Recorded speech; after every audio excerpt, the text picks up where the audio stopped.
Amanya eddoboozi bamutemu SMX representing straight out SMX media Epas Waikibenda ne Mathake ebintu bya babizeemu baneeno baaliko neera mu mbiranye yemu eya Mathake emabegako awo nsubira like 2019 yes yali ndowooza omwaka gwa 2019 kubanga 2020 twabadde mu corona naye ogwa 2019 neera baali n'embiranye zaabwe Waikibenda Epas ne Mathake nga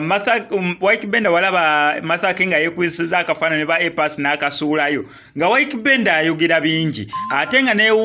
Epas walaba Waikibenda nga yeekubisiza akafaananyi ne Mathake oba n'akasuulayo ku Facebook nga ne Epas ayogera bingi kyokka ye Mathake abeerawo just mu happy times tewaliwo kyayogera kati abantu batandikawo neera lwalikawo ku social media Epas Waikibenda ani atwala Mathake ate nga buli omu wa postinga Mathake alaga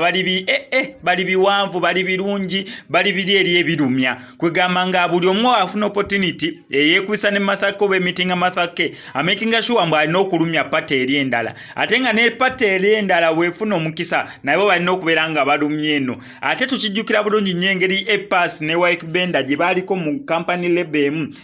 ne bayawukana mu recording label buli omu n'akola eyiye awo ate nga abantu balowooza mbu waliwoko ne beef between them kati ate nga beef ate bagamba oba bagitutte ku Mathake naye nga Waikibenda okclearing ekintu kino kyonna Waikibenda ne Epas bamukwano teberinaako buzibu ekyo kyo nkibagamba Waikibenda ne Epas bamukwano teberinaako buzibu neera musically bakolaboratinga bulungi nnyo neera ebintu babikwasaganya bulungi nnyo naye yabadde birthday ya Mathake buli omu neera n'addamu okubeera ate oba baddamu okusitula buto ani agenda okubeera ng'atwala Mathake tukimanyi bulungi nnyo mu banene bombi Epas sirabangayo madaamu wo Waikibenda madaamu wo tumanyi mbu ebintu tebyagenda bulungi neera nolaga mbu oli singo kubanga nina nnaku zinene empewo weebeeredde nnyingi ngugamba biloneliness bikutwala omuntu alina omukyato biloneliness tebiyinza kubeera nga bikutwala. So, Epas, Waikibenda yasozo okubeera nga posting actually. No, Epas, yasozo okubeera nga posting Mathake yabadde celebrating a birthday just recently. Nakungalo, no, yesterday, but one. Epas n'asuula y'akafaananyi ka Mathake n'ateekako I'm speechless M etegeeza Mathake n'ateekako obutima n'agamba nze mbuyanye. Oyo yabadde Epas. Waikibenda naye nageza okurotatingamu okutunda ku page ye nga yasuddeyo ddo omukwano Mathake n'amuteekako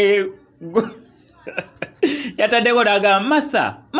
Martha kugamba muyise Martha emirundi esatu n'agamba you know we should be having like 3 kids by now naye oba you be how kugamba Mathake ne Waikibenda balina okubeera nga ssaawa zineeno bali mu baana nga basatu akwakyaka Mathake yeemamaaza naye akomekeredde amugamba happy birthday akasembyeyo ke kasinze okunsanyusa hit me up when you are ready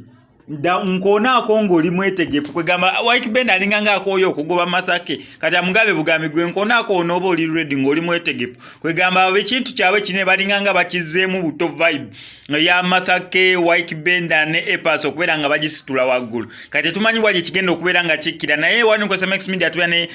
updates nadda mu entertainment industry kyolina okukola kiri simple okubeera nga osubscribing ano ku SMX media stories zaffe zibeera nyimpi ate tuba tumaze okubeera nga tuziconvertinga okubeera nga zisigala ziwewuka obutakutwalira nnyo data compared to other stories and other YouTube channels. MCSMX, I sign out.